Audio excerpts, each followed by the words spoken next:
Assalamualaikum warahmatullahi wabarakatuh. Salam hebat luar biasa. Perkenalkan, nama saya MSDI Asidiki dari kelas SI4303 dengan nomor induk mahasiswa 12021900063. Di sini saya akan menjelaskan dan memberikan contoh tentang penggunaan array, matriks, dan vektor dalam bahasa pemrograman Python untuk tugas mata kuliah algoritma dan pemrograman. Langsung saja saya mulai. Yang pertama adalah matriks. Didefinisikan sebagai susunan persegi panjang dari bilangan-bilangan yang diatur dalam baris dan kolom. Matriks ditulis sebagai berikut ini. A11 itu berarti A baris pertama, kolom pertama. Terus A12 itu berarti baris pertama, kolom kedua. Begitu terus seterusnya sampai baris pertama dan kolom N. Kemudian ke bawah juga A21 itu berarti dia A baris kedua kolom pertama. Seterusnya sampai A garis ke M kolom ke pertama, dan seterusnya sampai A garis ke M kolom ke N. Lanjut. Yang berikutnya adalah cara membuat matriks satu dimensi. Sebelum kita memulai membuat dimensi yang ada dalam pemrograman Python, kita harus mengimport dulu NumPy yang ada di library, karena jika kita tidak mengimport NumPy dan Skippy, mengimportnya menjadi stats, program tidak akan terbaca dan program tidak akan jalan. Dan yang terjadi adalah tidak ada definisi dari num itu sendiri, num np itu maksudnya. Yang berikutnya adalah kita bikin variabel data 1 sama dengan np.array 2,3,5. Kemudian harga np array, terus terusnya dia juga np array, karena kita udah mendefinisikan sebelumnya, kita udah import NumPy menjadi np. Kemudian tinggal ngeprint data 1, harga, dan y. Jadi hasil codingannya seperti ini. Berikutnya adalah cara membuat matriks 2 dimensi. Nah, bedanya dengan satu dimensi adalah dia itu harus punya namanya 2 matriks yang berbeda. Contohnya kan seperti yang ini kan cuma satu nih, hanya satu di dalamnya. Ya, terus yang di dalam sini, yang di dalam matriks 2 dimensi itu ada 2 matriks di dalamnya. Seperti ini misalnya 7,2 dan 4,3. Ada lagi di sini 10.000,2, 3.000,4, 30.000,4, 20.000,3. Nah, bisa diisi 2 atau lebih matriks. Ini yang dinamakan matriks 2 dimensi. Nah, yang menarik di sini adalah kita bisa mengetahui tipe suatu array atau bentuk suatu array dengan menuliskan arr.shape untuk melihat bentuk suatu array, dan type of the array, di sini stringnya saya menulis, dan kemudian kita ketikkan arr.dtype sehingga akan muncul tipe data dari array tersebut. Nah, seperti ini contohnya, arr np array 7,2, 4,3, dan di sini transaksi juga sama, kita masukkan tapi nilainya berbeda. Nah, di sini kita bisa melihat tipe datanya seperti apa. int sama 64 sama kayaknya. Jadi kita bisa melihat bentuknya sekaligus tipe datanya menggunakan shape dan dtype. Selanjutnya adalah cara membuat matriks 3 dimensi. Nah, bedanya di sini adalah penambahan dari matriksnya ini harus lebih dari atau sama dengan 3. Seperti ini contohnya. 2,3. Di dalamnya harus ada 3 komponen atau 3 matriks.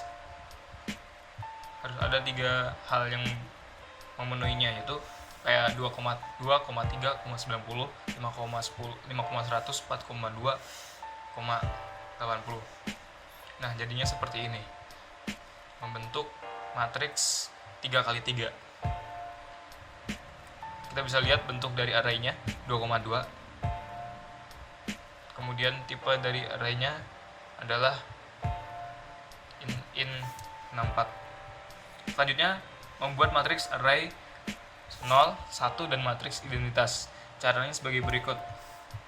RR0 kita kasih dulu variabelnya. RR0 sama dengan variabelnya bisa apa aja, terserah, bebas. NP yang sudah kita definisikan terlebih dahulu tadi. Kemudian dot zeros. Zeros ini maksudnya adalah semua di dalam matriks ini adalah 0. Kemudian kita bikin 2 di sini adalah suatu baris dan 5 adalah kolomnya, dan hasilnya adalah seperti ini, 0 semua. Karena kita np.zeros yang menyatakan bahwa di dalamnya 0 semua. Kemudian tipe datanya kita masukkan di sini adalah float. Kemudian kita tinggal ngeprint, membuat array 1. Kalau array 1 kita tinggal ubah saja zeros menjadi ones, dan kita ubah matriks ini menjadi sesuatu yang kita suka. Misalnya saya ingin ubah menjadi 3,3, jadilah seperti ini. 3 barisnya ada 3, kolomnya ada 3, dan tipe datanya adalah float. Kemudian nah ini yang berikutnya adalah membuat matriks identitas. Kita definisi dulu array identitas. np.a 3, maksudnya 3 di sini adalah 3 baris dan 3 kolom.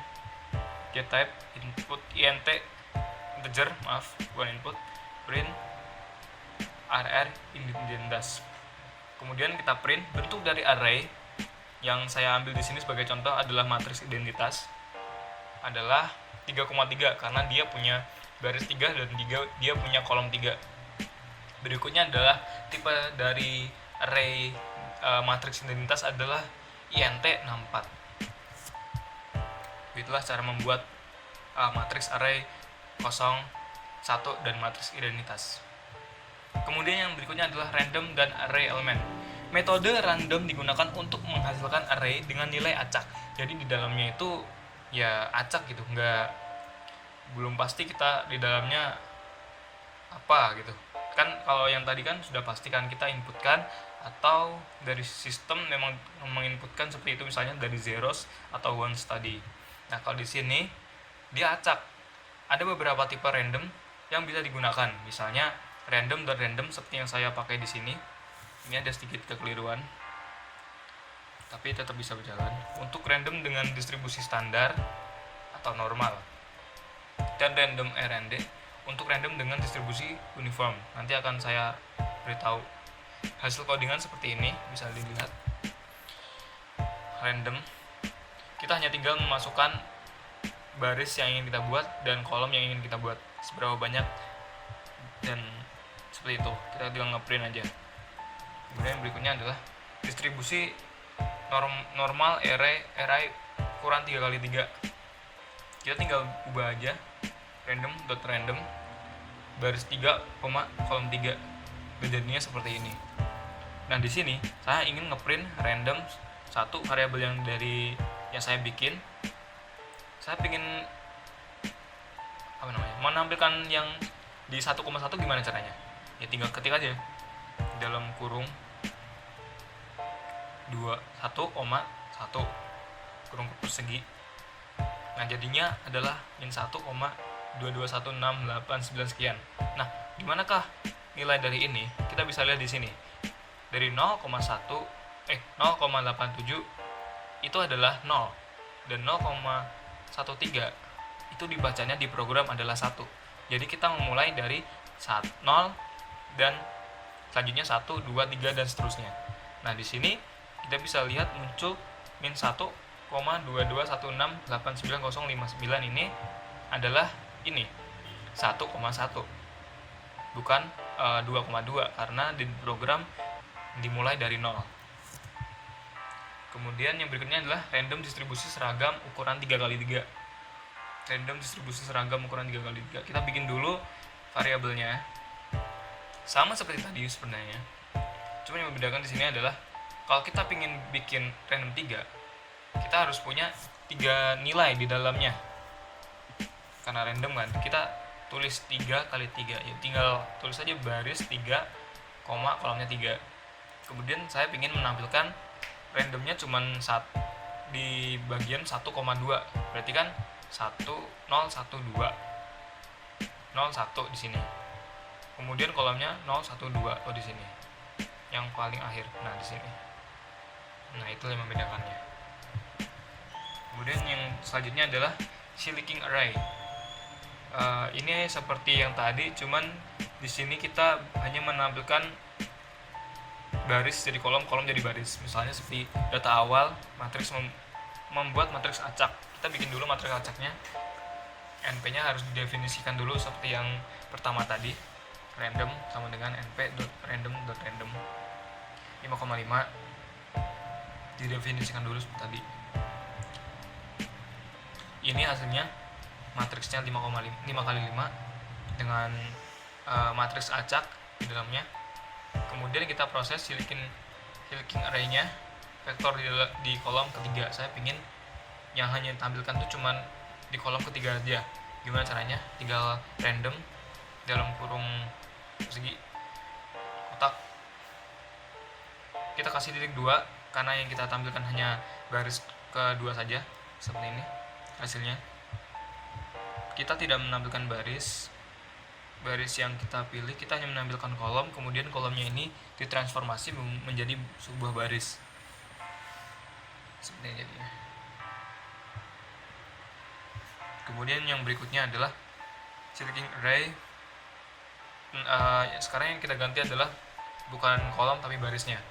Seperti ini, random 1 masih dengan data yang sama, data random yang sama dengan random.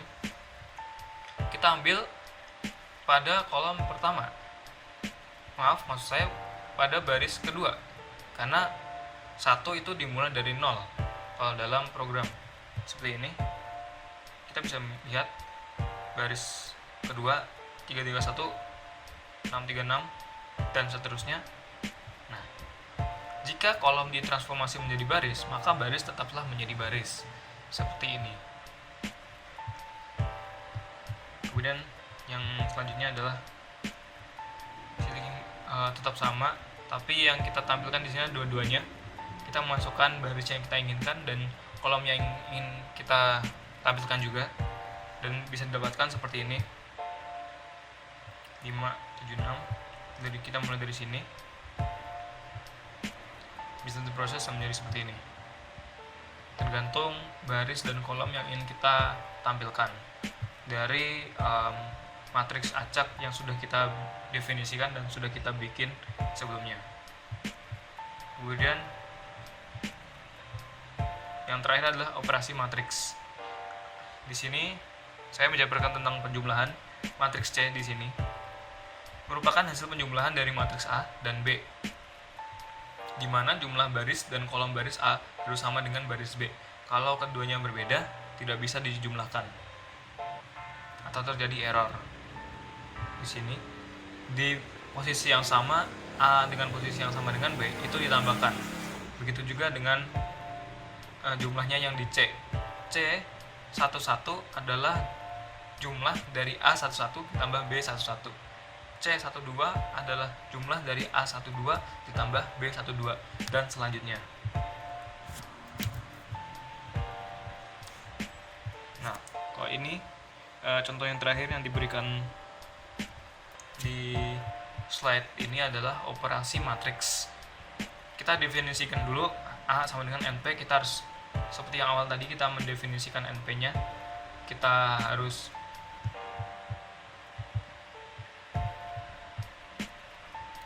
import nanti SNP dulu, dan from Skippy import menjadi stage untuk program ini bisa berjalan. Kalau tidak, maka NP tidak akan bisa terdefinisi. Selanjutnya np.array kita masukkan di dalamnya. Kemudian print A, kita ngeprint dulu ini jadinya. B tinggal print B, kemudian kita tinggal tambahkan aja di dalamnya seperti ini hasilnya. Sekian presentasi dari saya. Bila ada kekurangan mohon maaf. Wassalamualaikum warahmatullahi wabarakatuh.